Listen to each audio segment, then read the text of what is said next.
Is an eclipse really the sun being blocked out by a UFO? How much shampoo can you steal from a hotel room before it becomes a crime? All of these questions you can find the answer to on this Paranormal Life! Hello listeners and welcome back to This Paranormal Life, the comedy paranormal podcast where every week myself and my associate Kit Greer-Malvena investigate a paranormal case and come to a conclusion at the end to decide once and for all whether or not it truly is paranormal. We are back here in the warm, comforting bosom of Northern Ireland. It has been raining, yes, almost non-stop since I arrived. Not true. Just Windy. most of last night. And this morning. It's actually sunny out there right now. You wouldn't know it because the blinds have been pulled for audio excellence. Right now, it's quite nice.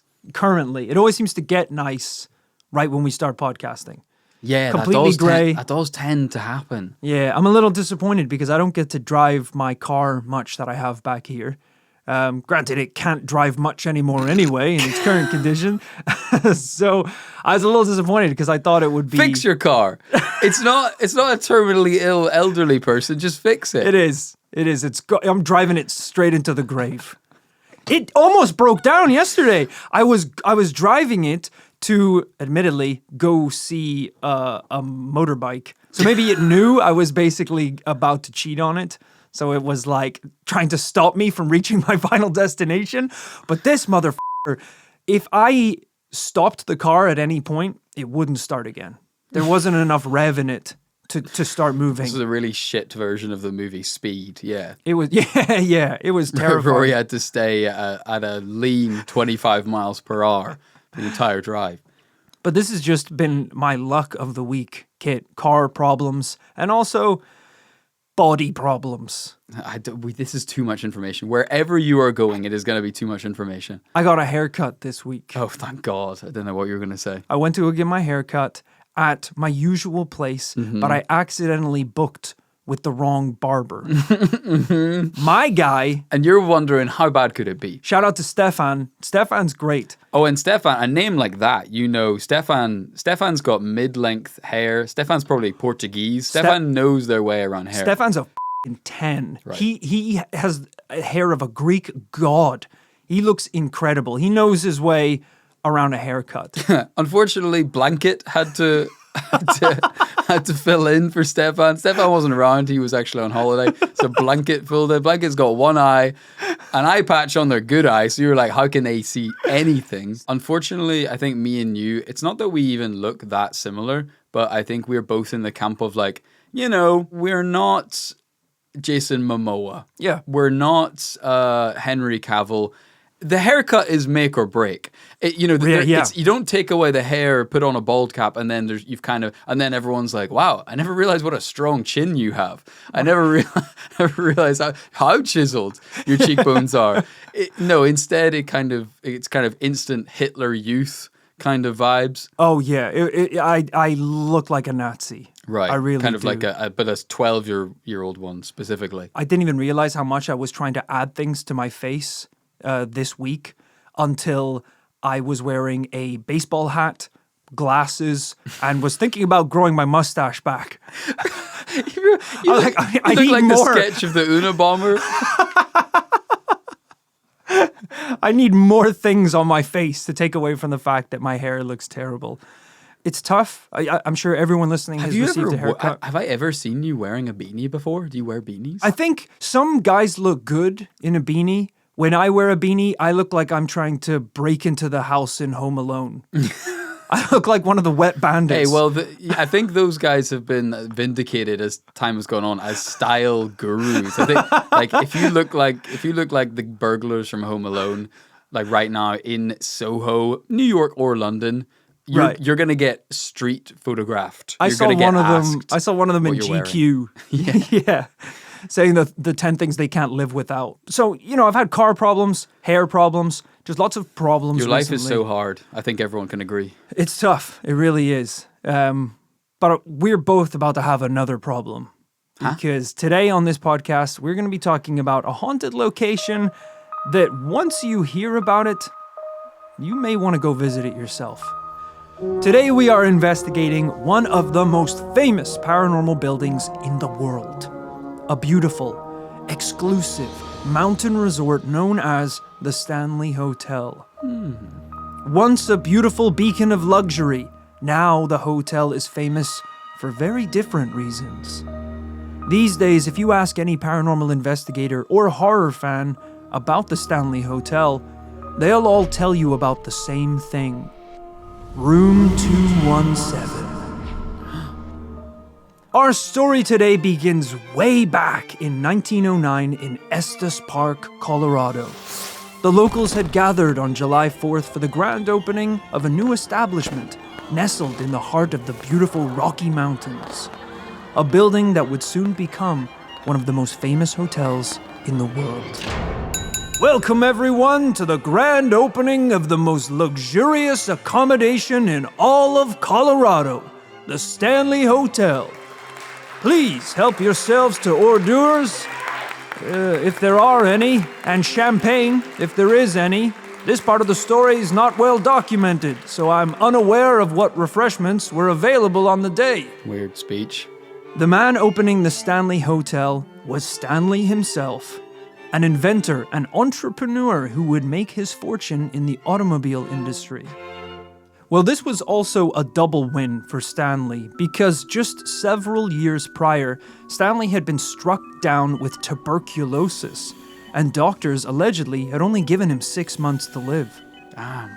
At the time, the medical world was still a little premature. We just stopped prescribing cocaine and leeches for everything, but we hadn't quite nailed down modern medicine yet. So at this point, the most highly recommended treatment for tuberculosis was fresh air and sunlight. They call it a prescription. That's pretty much just saying, enjoy those last 6 months, chief. It's like, what's my prescription, doc? Is like, take a day at the beach. Right. Read a good book. Yeah. It's like, all right, it doesn't sound like you have any hope of me recovering. I think the best way to heal fully is to just enjoy every moment and make sure you finish your will. Yeah. Saying goodbye to loved ones is a sure way to make sure you recover. Yeah, a great way to recover from this illness is put your affairs in order. Make sure you got a nice life insurance policy. To help cure his tuberculosis, Stanley left his hometown and took up residence in the Rockies, where there'd be plenty of not only sunlight, but Coors Light. Not only did living out here in the Rockies seemingly cure his tuberculosis, but his love for the area drove him to create his own hotel, the Stanley Hotel. This hotel was beautiful, designed to be a fancy, exclusive mountain resort built to serve the elite. It even had full electricity, which for 1909 was very impressive. But by the 1970s, the hotel wasn't looking too great. After years of neglect, lack of investment, and a few other paranormal problems, the hotel had fallen into disrepair. In fact, many believed it wouldn't be long before the entire building was demolished. That was until one night in the 1970s when the hotel received an unusual guest, Stephen King. Cool. During a weekend getaway, Stephen King and his wife checked into the hotel to have a relaxing few days away from their children. At this point, the Stanley Hotel was just about to close for the season, meaning that he and his wife were the only two guests staying in the entire building. Wow. You know, it is a really common thing, this thing of the faded grandeur, right? You have hotels that were really something back in the day, but the problem with hotels is they are expensive to upkeep. Actually, we were watching like a little documentary on TV last night because I'm going to Cornwall soon, and they were talking about this beautiful old hotel there. They're fixing up, and they were like, yeah, well, hopefully we get some customers soon because we got 250 staff we need to pay for. Right. And I was like, oh my God, can you even imagine the headache of running a place like that? And oh my God, it sounds like my actual nightmare. Every morning, I struggle to find the energy to make my single bed. Yes, exactly. Imagine waking up and you're like, all right, good morning. I'm going to make 300 beds before serving 200 breakfasts. That's so exhausting. And then think like if something goes wrong with one room, like you don't have like if your roof leaks, you ain't got to put out one bucket. You need 300 buckets in 300 rooms catching the leaks from the roof. So a lot can go wrong. Us together have stayed in some very interesting hotels. I mean, even when we were on tour last year, we stayed at a very unique hotel Yes, in San Francisco. We did. I remember mine had fish hooks all over the wall, and there was no AC. 2 beds in a room That's that could not barely true. fit one bed. It had a ceiling fan, It had a which ceiling is a kind fan, of which AC. you couldn't turn it up to past half speed because it would shake in the sockets and rattle around like Godzilla was above the building. But also at this time, editor Phil was with us. I think he might have had tuberculosis at the time because he was stuck in his room, hanging on for dear life. They kind of handed out an 18th century disease at the door of this 18th century hotel. I remember peeking in to check on at one point, and it was like seeing the ghost of a Victorian child kind of float to the door.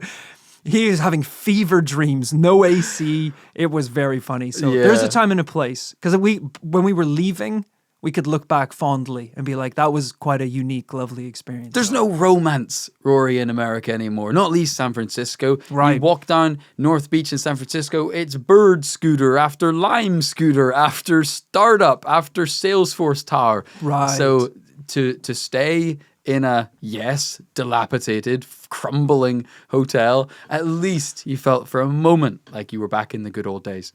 Someone stole my MacBook. Okay. Yeah, the show was cancelled, by the way. Oh, yeah, we didn't perform that night. Yeah, someone killed Charlie. Someone shot Charlie. He was resuscitated at the nearby hospital. It's like, there's no recovering that trip. But this is basically what happened with Stephen King. This once beautiful hotel room, now a little run down and completely desolate.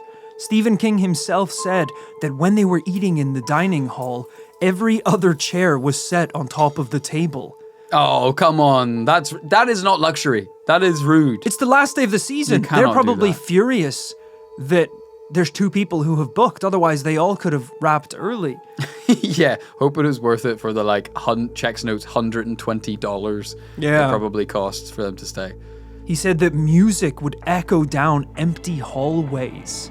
It was completely deserted and absolutely haunting. At the end of the night, he and his wife checked into their room. Room 217, the room that would eventually be made infamous by a little book called The Shining. That night, King had a visceral nightmare. A nightmare that his own son was being chased down the very hallways of the hotel by a sentient fire hose. What? Which I thought was a little comical for Stephen King. I would have thought, like, in his brain, his nightmares are so fucked up. We can't even imagine what's going on inside of his head. Yeah, his dreams are my nightmares. So I get his nightmare would just explode my pea brain. But in his dreams, it's basically Beauty and the Beast. There are teapots and clocks walking down the halls. They've come to life. I guess, sometimes when some people tell you a dream story, sometimes they're like ironing it out or like embellishing it because let's face it, dreams are pretty much nonsense 90% of the time. Yeah. So I kind of appreciate this pretty realistically nonsense dream. Yeah, pretty accurate. Maybe he's hiding a few parts of the dream. Maybe the hose had the face of his stepmother or something like that. Sure. All I'm saying is, Mr. King, if you want those dreams to come to life, I've got some Singaporean nightmare shrimp you might be interested in. Things are going to start feeling a lot more real after a bowl of that. No one's. Hey, I mean, he did hit the hotel buffet on the last day of service. If you think that's fresh shrimp, you're out of your mind if you think that's fresh shrimp on the last day of service. You know Stephen King likes a shrimp cocktail. He must. Stephen King woke up in a jolt, went to the window, smoked a cigarette, and by the time he was done with the cigarette, he had the outline for The Shining fully formed in his head. Hell yes. How cool is that? That's what you want. That's what you wanted in your little romantic San Francisco hotel. To wake up from a bad dream, smoke a cigarette, and you're like, I know what my novel is. Unfortunately for me, being a millennial, my version of that was I stared out the window looking over San Francisco Bay, and I had perfectly crafted a tweet in my mind. Right. Conducted it on my iPhone. P is stored in the balls. 0 retweets, 1 like. Kit woke up from a nap, honked on his Elf Bar vape. No, By the time he was done with his sour cherry vape, he'd come up with the perfect Instagram story. Hey, I need to set the record straight. I don't vape. Sure. Whatever you I want just to. wouldn't want people to think that if I did, it wouldn't be sour cherry. All right. It'd be wicked watermelon. I'd be huffing on that sour diesel pack. All right. Now, of course, this is the reason why the Stanley Hotel and Room 217 are so famous. It is the actual hotel that inspired the work of The Shining, Stephen King's possibly most famous piece of work. Since the book and movie, thousands of people have gone to the Stanley Hotel to stay in Room 217 to see if they experience anything otherworldly. This includes actor Jim Carrey, who reportedly got so spooked he ran from the room half naked in the middle of the night. Wow. That's a mother who's been eating some nightmare shrimp. Imagine you were staying in the hotel and you see Jim Carrey do that. Right. You're like, where's the cameras? Because this is a scene from The Mask. I think he was filming Dumb and Dumber at the time. Oh, really? So this should, have been a scene from the movie. But that is great to call up your friends and you're like, Jim Carrey's staying in our hotel. I'm like, oh, wow. Cool. Did you talk to him at breakfast? No, he was kind of screaming in the night, running naked through the halls. You're like, yeah, that sounds like Jim Carrey, to be fair. He was pulling his hair out into the air and saying, I'm going freaking crazy in here. But I guess the question we have to ask is, why would the Stanley Hotel or Room 217 be home to any actual paranormal activity, if most of its history is based around a fictional book? Well, Kit, we're about to find out that maybe The Shining didn't actually inspire the stories about the hotel, but in fact, what happened in the hotel inspired The Shining. So as we know, between opening day and when Stephen King arrived, the hotel had gone from riches to ruin. So what happened? Well, it turns out the Stanley Hotel is haunted as shit. Things probably got off to a bad start when they decided to build the hotel right beside an actual pet cemetery. Oh, really? Which is ironically the name of another Stephen King novel, which I don't think was inspired by the fact he stayed at the Stanley Hotel. Since the hotel's creation, guests have reported a huge amount of paranormal activity. Ghosts wandering in the grounds, children's laughter echoing through the halls, and even a vortex-like portal that connects to the world of the dead. Okay, we're gonna need to see some receipts for that one. It's called Stanley's Hole, and it goes straight to the underworld. Right. But of course, today let's start with Room 217. Ill fortune at the hotel began in 1911, only 2 years after it opened. On June 25th, there was a huge flood in the surrounding area that knocked out the hotel's power. While the lights were out, Stanley took it upon himself to install gas lanterns in each hotel room so that service would be undisrupted.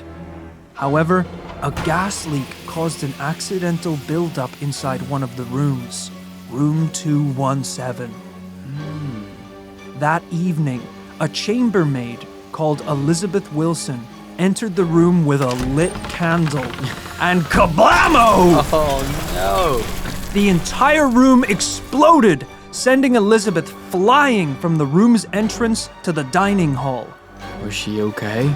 Well, if you're wondering if that's a far distance, I think the dining hall was on a different floor. Yeah, a dining hall in the neighboring hotel, about 2 miles away. Yeah. 10% of the hotel was destroyed in the explosion, but somehow Elizabeth survived. I knew it. And after waking up from a short coma, she returned back to work. She had lost 10% of her skull. 10% she didn't necessarily need, thankfully.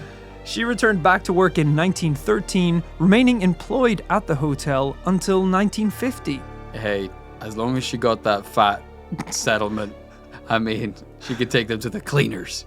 Yeah, it'd be great if Elizabeth came back and she was like, the lawyers said I was actually due some work compensation for my injuries.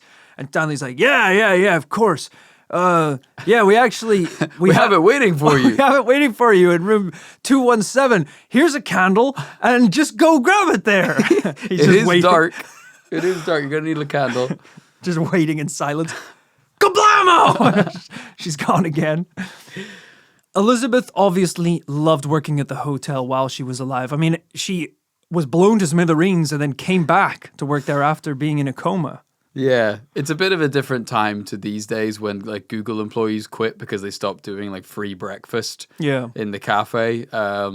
Yeah, back then you mustn't have had that many job opportunities. That actually did happen when I was working at a company in London. We merged with another company we were kind of like, we'd been around for a while. They were like the cool new startup where every time you came in, there was like a breakfast bar.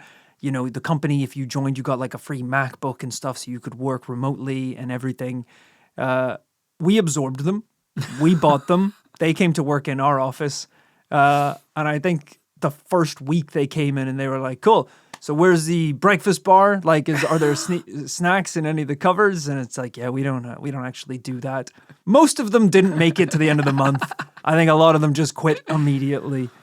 So I get it. You get used to a certain level of... They were like, where's the breakfast bar? Rory's eating beans out of a can like a cowboy at his desk. He's got a campfire.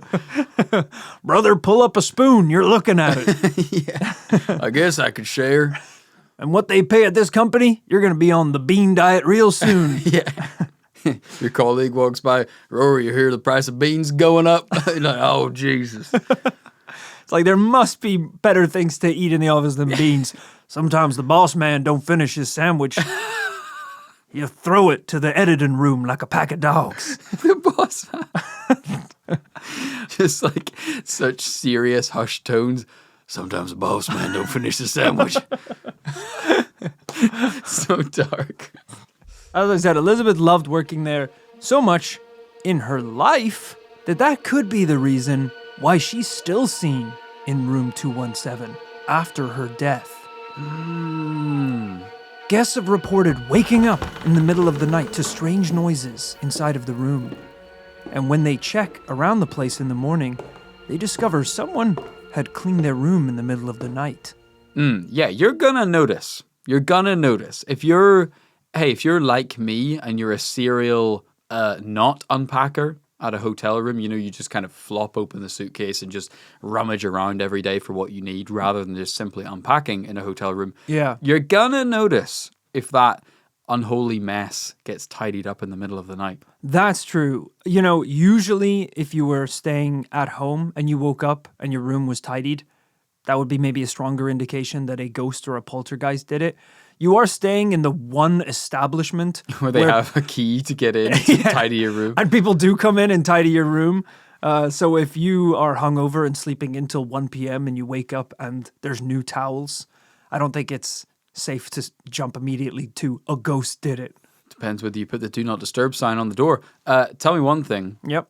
Was Elizabeth a part-time fireman? Why did she appear as a fire hose in Stephen's dream? I have no idea why. Maybe just fire explosions, something like that. Oh, shit. Slaps forehead. I didn't put two and two together. Okay. Yeah. Fire hose. Got it. According to the hotel's legends, the ghost of Mrs. Wilson is also very old-fashioned. When I read that, I figured it was a polite way of saying that she's racist. But apparently, no. Apparently she isn't a fan of unmarried guests sleeping in the same bed. Interesting. Couples have reportedly woken up married. She'd officiated in their dreams. Apparently, couples have felt a cold force come between them when they're lying together in bed. And when they wake up, they'll discover that the man's things have been packed with his luggage by the door. Oh my God. Now, 217 is, of course, the most famous room in the hotel because of The Shining. But paranormal activity has been reported in all rooms, all over the building. It would be less time for me to tell you about the rooms that are safe for you to stay in. And it's not just the rooms. We're going to hear about the dining halls, the courtyards, and probably the most suspicious and paranormal part of this entire hotel, the caves. Okay. I was starting to wonder what was weird about this hotel, and that's a clue. There are caves underground. All right, let's kick things off with room 401. This is supposedly the worst room in the entire hotel, because here, female guests have claimed that they were inappropriately touched by an unknown presence.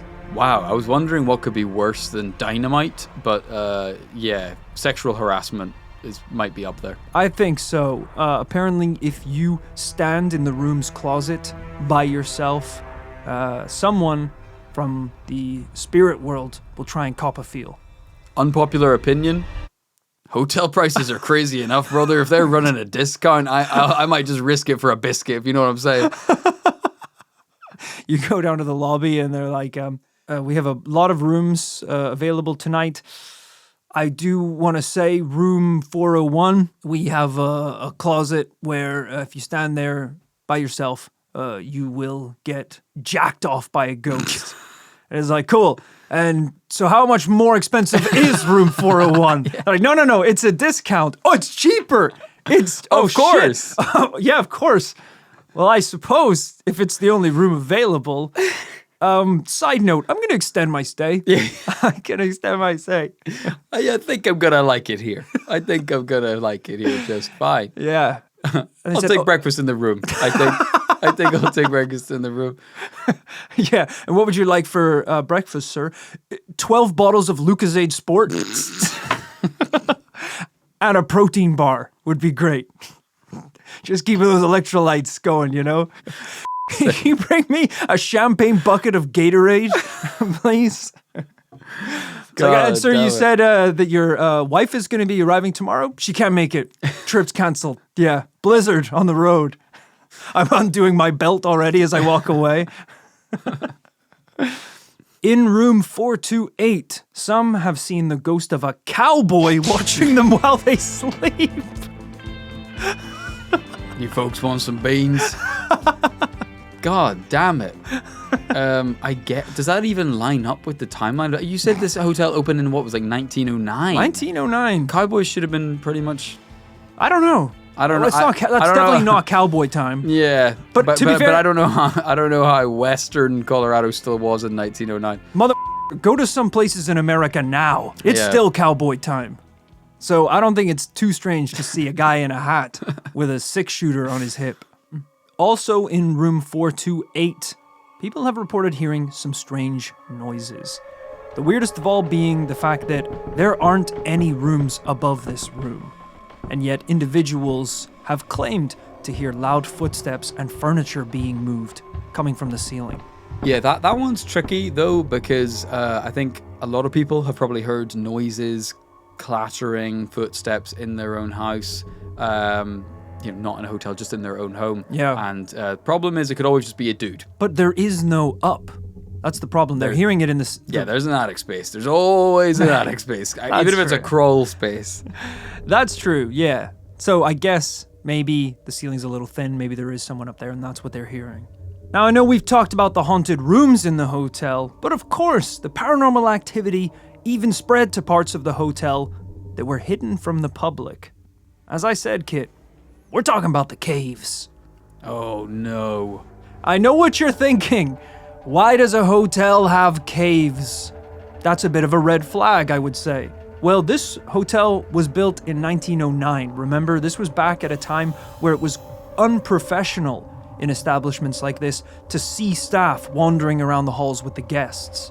So the hotel used these underground cave systems for the staff to move around unseen. No, that's f***ed up. No, that's f***ed up. That's so mean. It's not that unprofessional. All right. It's like, yeah, we thought it was a little unprofessional. You'd have to have the staff walking around on their lunch break, looking at their phones. So we broke all their legs. So now all the staff have to kind of crawl around with broken legs. Yeah, they're screaming, they're in agony, but they're kind of low enough to the ground now that the other guests can't see them. We just don't want to run the risk of one of the staff accidentally looking a guest in the eyes. Yeah. Because that would be so insulting for a guest to think that they could even be in the same space as one of these gentlemen. So what we're doing is we've kind of built an underground dirty cave system, kind of, similar if you've seen Lord of the Rings, kind of similar to kind of where the orcs would live, or the goblins, or the dirt men of Dirt Town. And you can kind of just, you'll take your breaks down there. There's sleeping quarters. We've got some hay bales. There's mud. There's mud. You guys love mud, right? You came bath. from it. Yeah. You eat it. So there's a lot of mud down there. You guys are going to have a great time. And that's for free. We're throwing in the mud for free. They're like, we quit. That tracks. Okay, I don't know fully the story of these caves. We have one reason for why it's needed. There are other legitimate reasons, because actually you just brought up San Francisco. When we're in San Francisco, I presented a story which hasn't made it to the public pod because it was live only, but it was about a kind of Victorian era baths that were built down in San Francisco's coastline. Yes. And if you remember, we visited a cave because we did, yeah. This was obviously like an old timey 1900s thing that they were like, how do we get supplies to the hotel and leisure facilities? We will dig underground caves to transport, I don't know, Rice Krispies and milk every morning. Yeah, yeah. It was just a kind of old-timey way of doing things. Yeah, we went down there to check out this cool site, investigate a bit of paranormal history. Also, at this point in us being in San Francisco, Editor Phil was so sick, we thought he might die, and we were going to kind of Tom Ripley him out on a boat. We were gonna just get rid of the body and pretend like he caught a flight home and we thought he was home the entire time. So we did some Elizabeth type shit to him. He's like, so what are we doing down here? We're like, there's actually a cool cafe at the end of this cave. So we thought we would all come down and get a latte. So if you want to go ahead, you go first into the cave. Go on down there. We both got oars from our boat. Whack him over the head. Staff have reportedly seen a number of shadowy figures wandering through the caves at night. One of which is believed to be the spirit of a pastry chef who used to work at the hotel. Until his f***ing croissants exploded. They got filled with gas somehow. Apparently during these sightings, the smell of freshly baked goods filled the caves. Wow. So hey, maybe don't exorcise that ghost. You know what they say? That's dope. You smell toast, you're having a stroke. You smell a pain au chocolat, you're about to see a Victorian ghost. And that's one I wouldn't mind having around my place. I assume he looks like the Stay Puffed Marshmallow Man floating down the halls with a delicious sweet smell that fills these otherwise disgusting caves. I always say this, though. I feel bad for the ghosts because, we see this all the time. You die on the job. Sorry, bud, but you're doing that job for eternity now. Right. Doesn't matter if you were stocking the shelves at Curry's PC World, like Rory 2K8. You're stuck doing that. You're going to be stocking Nintendo Switches for the rest of time. There's worse jobs to do for eternity, right, though, than baking delicious treats. Yeah. I do love the idea of people seeing this ghost and they're like, oh, what a lovely little ghost, a pastry chef who I assume loved baking treats for humanity so much that he just couldn't pass on to the afterlife, so he stays here on Earth. And they're like, no. They wouldn't let him into heaven. He ate a kid. He's a real f***ed up dude. Yeah. You know the ghost that's been jacking everyone off in room 418? That's him. Same guy. Same guy. Dude. Yeah. Don't eat the eclairs. He was putting kids in the pastries. As crazy as that sounds. Jeffrey, how did you get these sausage rolls to be so delectable? Well, one of my favorite places in the entire hotel is, of course, the concert hall. If you're ever talking about a haunted hotel, you know the f***ing ballroom is gonna be popping off. Yeah, why as well? It's weird. There's always some Great Gatsby shit going on. Why? Well, in this hotel, there is a bit of lore here. This was a room built by Stanley as a gift to his wife, Flora. a gift that she loved so much that maybe she never even left. Guys from the 1800s were given gifts that make men look like shit today. Yeah. Like, wasn't like the Taj Mahal a gift? Some pretty impressive stuff. Yeah, it was, I believe, built for a partner or a lover. It's not Tesco's roses and Maltesers. Right. All right, yeah. Building a ballroom is, I love my wife. We are hopefully, according to her as well as me, happily married. Yeah. Have been for a few years. I've got her some okay gifts, but I think it maxed out at like a iPad. 1 year for Christmas. You set it up for her. You linked her Apple account. If I'm being completely honest, the base model iPad, like we didn't get crazy. Was it iPad Pro? Was it iPad Air? So a ballroom is a bit much. They actually linked the account in the store too. So I've more or less just plugged it in and turned it on. And it was already at half charge, so the charging was kind of unnecessary. She's also smashed it since, and I haven't replaced it. Refused to repair I haven't repaired or replaced it, so... I'm trying to think what's the most impressive thing I've built for a partner before. Maybe some furniture, an IKEA bed or something. Yeah, which also, a Lego set. Yeah. So, hey, we always think people back in the day were pieces of shit. They were given good gifts. Yeah, it's a little less romantic if one of my ex-girlfriends got home and was like, I have built for you, my love, this Lego Ninjago castle. And I have taken some creative liberties where I incorporated parts of my medieval Lego set into the Ninjago set. I've got you the limited edition Thopter Lego set from June 2. I know that you said that we should spice things up in the bedroom with some toys. So can I introduce you to the world of Bionicle? I think you'll find I've already assembled some of the main characters. But I assure you, it won't take away from the joy of playing with them that you didn't build them. For one's imagination can create worlds. She's gone. She left. Absolutely. Shit. Because I was hoping we'd go 50-50 on the larger Bionicle set. Toys in the bedroom, Bionicle. As I said, we're in the ballroom where visitors of the hotel have heard the sounds of the piano echoing through the halls. But when they reach the concert hall, it's empty. There's no one on stage. Oh, that's a classic. Music echoing through a ballroom. It's kind of, I think it's like, hey, me and you, we hit the nightclubs, back in our youth. Oh, yeah. And sometimes the energy's electric, bro. Sometimes it's electric on that dance floor. Swedish House Mafia 1 comes on. Oh, yeah. You're peaking on 3 Jameson and Gingers. It's a good night. And so I guess in a paranormal sense, the energy from that night gets locked onto the dance floor. Oh, yeah. People visiting that venue you're talking about are probably still hearing Kit and Rory to this day. Right. Talking about, I don't know, Ocarina of Time or some shit. We're talking nonsense. This piano playing will stretch late into the night, even while guests lie awake trying to sleep. Luckily, it's not a lonely life for the ghost of Flora, because Stanley, who passed away in 1940 at the ripe old age of 91, is also still in the hotel. Jeez, I mean, she hung around for a long time. Yeah, especially after being diagnosed with 6 months to live because of the tuberculosis. He really turned that one around.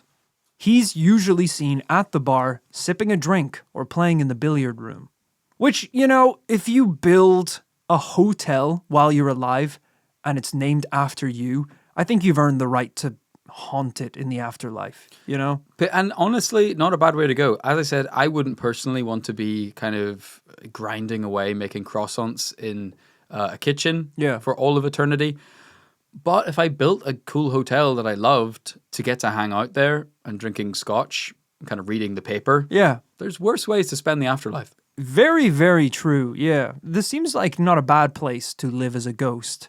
Seemingly, you're having a better time than the guests are a lot of the time. Also interesting to note, did you say croissant? No. Croissant?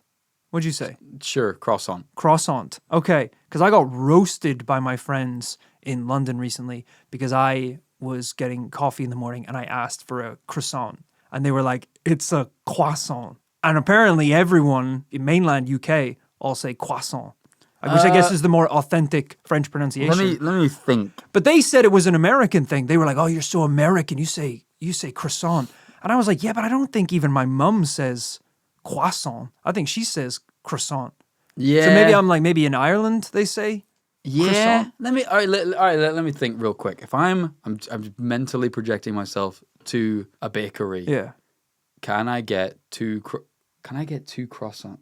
Yeah, it's an R. I think I do. Croissant. I think I do croissant. Yeah. And I think I do, but I do pain au chocolat. Not a pane of chocolate. Yeah, not a chocolate croissant in it. Right, yeah. Okay, that makes me feel a little better. But then I was going to say that makes more sense because it is French, but they are both French. But pain au choc is a phrase, I suppose. That makes me feel better because they were tearing me apart like a croissant. I'm not saying croissant. No. That's what I was thinking. I mean, don't get me wrong. It does feel like a toss-up in the moment, and I'm sure I've done it, but nah. I feel like a dickhead I'm not in my if I said it. hometown asking for two croissants. Because my accent as well, if I rocked up and I was like, hey, can I just get a black coffee and a croissant? They'd be like, shut up, leave. I do quite like saying shit authentically just to annoy people. Right, right. Just like, so me and the boys, we actually did a trip last year to Barcelona. I had some paella. Paella. Right. We had a Baja Blast, a Taco Bell. It's like you're trying so hard and getting it so wrong. Yeah. Finally, of course, in this hotel, we got one last thing to talk about. You sound exhausted. I almost... done. I just don't want to talk about this because everything else is kind of cool and sexy and mysterious. And now we have to talk about the vortex. Oh, okay. You didn't forget about the vortex. This is where you're about to lose me. Okay, cool. This is the point in the episode where we lose the other person. Connecting each floor of the hotel is a huge twisting staircase that's been described as a, quote, tornado of spiritual energy. Wow. Guests have reportedly become lightheaded, dizzy, and even falling down the stairs. Okay. When they're in the vicinity of this tornado. Stairs are just twisting around. They're just literally getting dizzy. It's more than that, though. Apparently, people have also seen ghosts, apparitions, and orbs floating around them, all while Mr. and Mrs. Stanley watch from the top of the grand staircase. Wow. Yeah. Quite a scene. Yeah. I think the worrying thing is that apparently what's going on in real life in the Stanley Hotel is more insane than the work of fiction that was the book The Shining. Right. Yeah, because... there was little kids, there was a kind of hallucinatory lift full of blood. Yeah, cool stuff for sure. There wasn't orbs flying around left, right, and center. Yeah, caves, the ghosts of people who exploded years ago. Croissant. Yeah, I mean, there is some weird stuff in The Shining, though. The old lady in the bath. Yeah, that was terrifying. Some pretty spooky stuff. This is kind of problematic because the stairs are the one place where you don't want people to become dizzy with paranormal energy. Yeah. That's more liability because that person's going to fall, break their neck. Now you got another ghost. The last thing Stanley needs is another compensation claim as well. Yeah. To be honest, there's so much to cover at this hotel that it's difficult to squeeze into just one episode. What we've described today are just the headlines. But you can see, based off of all of this, why it would only take 60 years from this hotel to go to this expensive, beautiful masterpiece to seemingly being on the edge of demolition. Right. Well, here's my problem is, all right, whenever you say energy vortex in a spiral staircase, the only other time I can think of, aside from maybe Bridgewater Triangle or something like that, is I think of the energy vortexes out in the kind of Arizonian desert.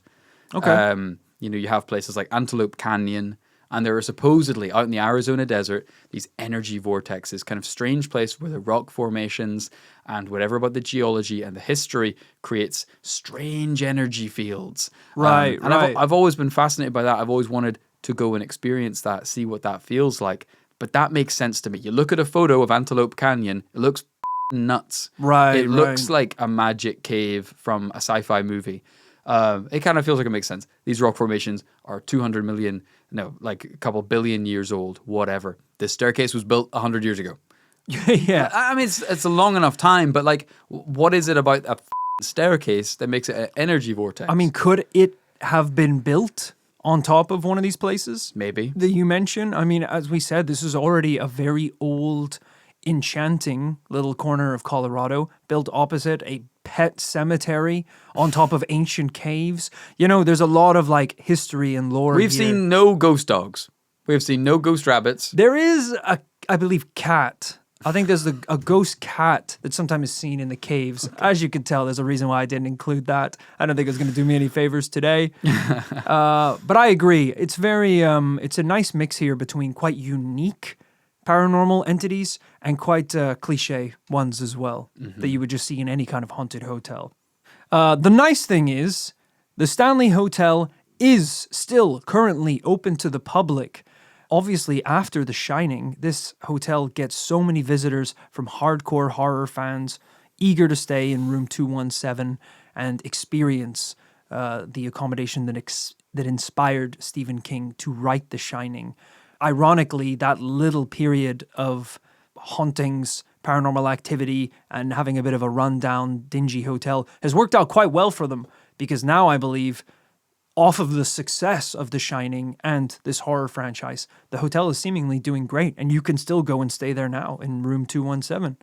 Or the jack-off one if you want, with the ghost in the cupboard. Hey, sounds like we need to fill up a pickup truck with discounted cigarettes and hit this place for an investigation. I would love to go, not just because I've always wanted to visit Colorado, but it would be so cool to stay in this hotel. Now, I think this is obviously the actual hotel that inspired the hotel from the book, The Shining. Obviously, in the movie, I think it's referred to as the Outlook Hotel. Yeah, that rings a bell. Yeah. Not the Stanley Hotel. And they obviously didn't film it at the actual Stanley Hotel. They filmed it at a different hotel for the movies. So if you're wondering why there's little discrepancies and you've only seen the movie version of The Shining, that is why. Yeah, because where is the one they filmed it at is really famous too. Where is it? Yeah, I don't know. It looks cool. It's like middle of nowhere. Hotel filming location. Timberline Lodge. That's where the exterior shots of the Overlook Hotel were filmed. In Oregon. Okay. Well, the interiors were filmed at Elstree Studios in England. Wow. Interesting. I didn't know that. But yes, if you want to go to the actual hotel that inspired it, the actual place that Stephen King stayed in, the real room 217, that is at the Stanley Hotel in Colorado. If we have to expense a trip out there to a luxurious hotel and stay the night just to figure out whether or not we have to give this case a double yes. Doesn't sound that luxurious. That's fine. Well, I think it's nice now. I don't know, actually. I don't know the current state. Hey, okay, it's better than our Steinbeck novel lodgings in San Francisco. So better than San Francisco. We'll take it.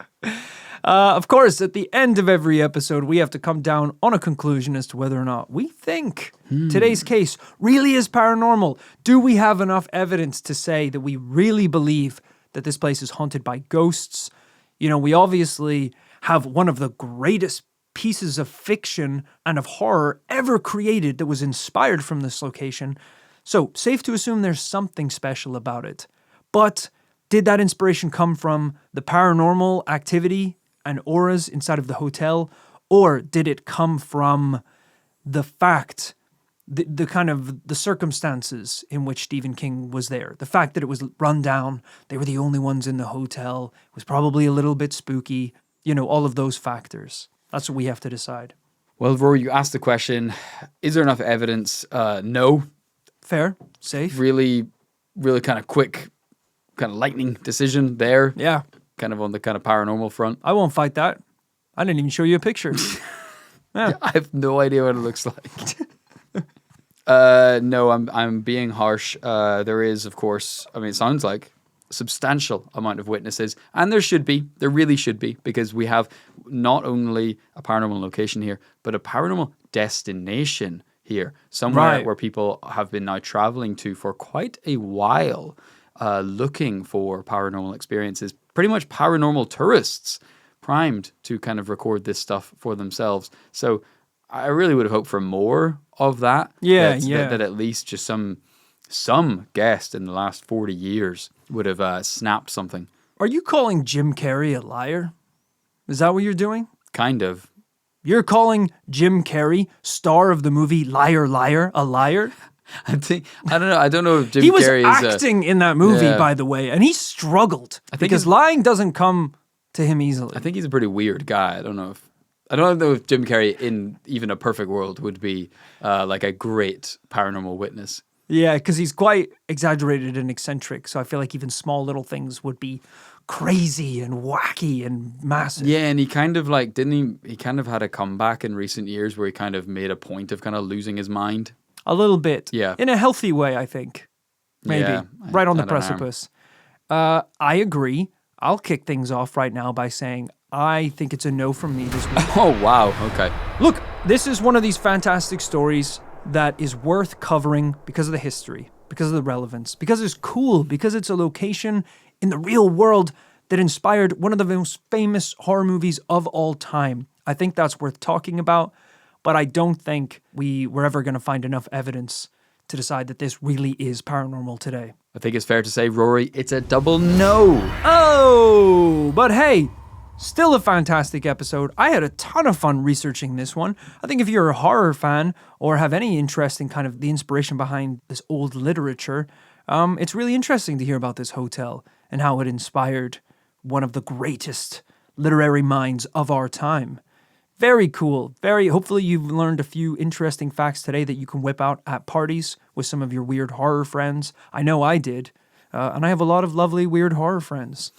You know, and if you're listening to this and you are running a kind of rundown, faded grandeur hotel somewhere in a remote location, let it be a lesson. Just get kind of a generational talent to stay there. Right. And then kind of try and ensure that they have some kind of life-changing moment. Yeah. That really, and then that they kind of make a earth-shattering piece of art out of it. That's like the earliest form of giving influencers free stays so that they tweet about your hotel. Sure. You would get decrepit old writers who are working on their next book to stay in your hotel to hope that they would mention the hotel in their next piece of work. And you kind of ensure they have such a weird time, not a good time, Not but a a weird good time. Yeah. Yeah. So, if you are out there and you own a hotel that's either run down or, just needs a bit of work, just invite me and Kit and we can record a podcast and decide whether or not it was haunted. And we'll do anything. We'll do somewhere out in the sticks that's run down, basically a shack with a leaky roof. I've actually heard that the Hilton in Hawaii is a little spooky. Oh, I think you're I've getting actually confused. heard, I think yeah. it was actually the Four Seasons in It was Hawaii. the Four Seasons. On Maui, yeah, for sure. Right, yeah, I heard that it's like the buffet, someone ate something so delicious at the buffet that they had a heart attack, and now they haunt the buffet. Right, so we would kind of have We'd to have try to sign everything. up for that, yeah. And it's like that someone took the snorkeling classes where they can teach you to get your snorkeling license. I heard that somebody did that and they saw a fish so beautiful they died. Is that even paranormal? It's kind Now they haunt the ocean. Okay, oh, right. Looking for the fish again. Right.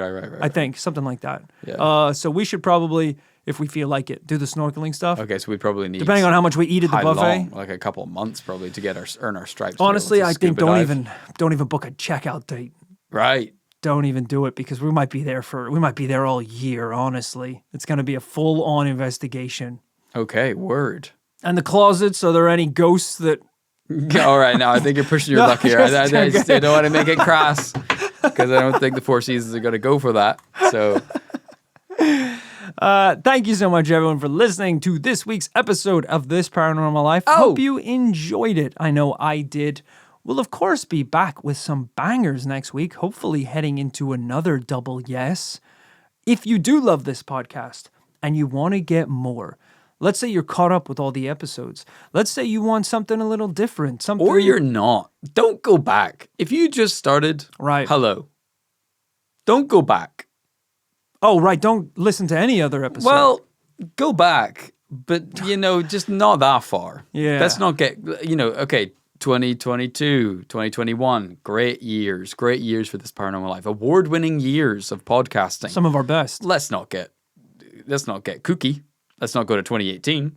Let's not go back that far. Right, yeah. Don't go back that far. You don't need to because there is even more recent cool stuff Yeah. over on patreon.com. over on patreon.com. If you want to support the show, if you really enjoy it, this is the best way to do it. It's a way where you can give a little bit of change every month, the price of a coffee every month.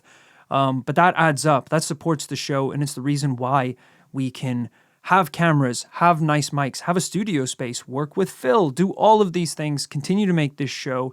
And as part of that $5 a month, you also get a ton of really cool rewards. You get bonus episodes. You can get cool merchandise. We just sent out the next round of our Night of the Commune coins. If you've been listening to the podcast for a while, you know that we have a commune where listeners of the podcast can come, join together as one, and evade the invasive and frankly iron-fisted governments of the world for a smaller-fisted government. Because it's only two fists, just mine and Kit. It's small, it's cute, it's a cult, it's a yeah, you said it was a cult. It's a community. That's what I said. I think. Commune. If you check community. The audio transcript, I think you're stuttering. I said it. You're sweating. It's a community. It's a community, yeah, of like-minded people, no hierarchy. And we just, because, a community works best when you don't have to think, So we kind of tell you what to think.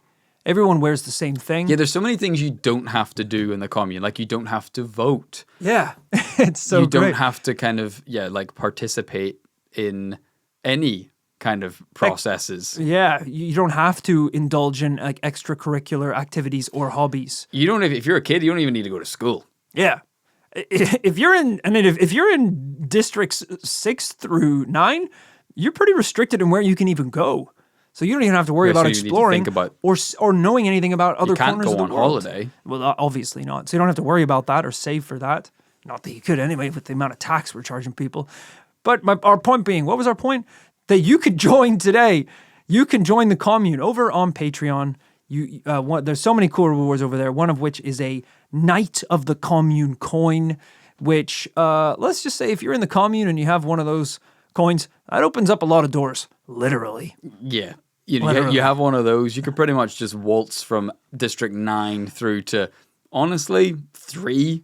Yeah. You're going to have to do a few more favors to get from 3 to 1, but right. You'll get to 3, which is pretty impressive. Yeah, not bad.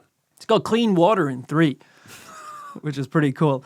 But of course, one of the other amazing rewards we have over on Patreon is that you can get a shout out at the very end of the episode. And that's what we're going to do right now. Ooh. So thank you to Trinity Hoim. Country roads, take me home. Trinity, you're home because you are in the commune. Your old home, your country, which of course you can't remember anymore because we neuralize every new commune member at the door. So hopefully you won't remember any of your past life, family, origin, birthplace. That is gone. But trust us. This place is better. Trinity, get used to unity because there's only one rule in this commune. And it's that only me and Kit are rulers, which I guess is duo. So this is kind of getting confusing. We should figure out the rules before we tell people about them. This is tough. It's long-winded. Well, stick around, Trinity. We'll figure it out. Thank you for your support. Thank you also to Q-Catsy. Q-Catsy, I can see here, actually joined us on the Night of the Commune tier, which means they received a coin recently, hopefully, or are about to receive one very soon. So all I'm going to say is, welcome to District 3. Now, it's going to be a step up from the districts that you're used to. There's a bit of culture shock, I think a lot of people experience. Yeah. Because, the houses have a bed in them, for example. And there are things like windows, animals. Yeah, and oh yeah, man, your clothes are a little fusty. You know what? Why don't you put on these fresh ones and we'll get someone from District 5 or 6 to wash those for you. So we could get you feeling nice and fresh. Welcome to the good life. Keep that coin on you tight because there's people are going to want to get that off of you. Thank you also to Kyle Strain. They call him Kyle Drain because Kyle actually worked at the Stanley Hotel and he spent pretty much every single waking hour in the caves. Oh no. Yeah, which is kind of unfortunate because, I think Kyle thought he was going to be working alongside the guests, maybe playing piano. But, when you sign up during recruitment day, They're like, cave, cave, cave. You can work in the laundry room, cave, cave. And they got to Kyle and they were like, I thought you were already in the caves. You look like such a caveman. Yeah, you're so pale. You're gonna fit right in. So Kyle Strain, I'm so sorry. Hey, welcome to, this is a safe space. We're not going to make you go back in the caves. Recruitment day. Cave. And thank you finally to Candace Hobbs. Candace Hobbs, inventor of the hobnob. Whoa. Do you like a hobnob? For our American listeners, what is a hobnob? It's a delicious biscuit. Yeah, it is. It actually really is. A hobnob does sound like something that the ghost in room 418 would give you in the closet, but it isn't. A hobnob is it's a biscuit. Has no right being as delicious as it is because it's nothing. There's no like chocolate on top. There's no cream in the middle. Well, they do make spin-offs, of course. I think chocolate hobnobs and things like that. Oh, they do? I believe. Oh, okay. Because I just eat the ones that are just weirdly salty. The regular hobnobs. Yeah. It is a pretty elite tier biscuit, though. So, Yeah. Candace, she lives on a super yacht. Oh, shit. You know, you invent hobnobs, you make a couple dollars. You know what I'm saying? The SS Hobnobler. Sailing the seven seas. That's incredible. Well, thank you for your support. Glad to hear I'm that a we have... hobnob gobbler. Glad to hear we have the Hobnob Empire supporting us, listening to this podcast. Thank you to everyone that supports us on Patreon. Genuinely, we couldn't make the show without you. If you do want to get involved and show your support, head on over. There's so many cool rewards on so many different tiers. It's the best way to support the show. I hope you enjoyed this week's episode. We will see you again very soon for another paranormal tale. Bye-bye.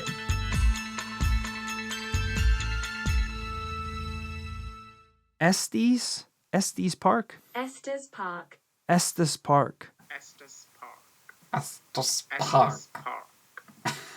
That's a real man. Park. Yeah, Estes that's nice. Park. Estes. Cool. Estes Park.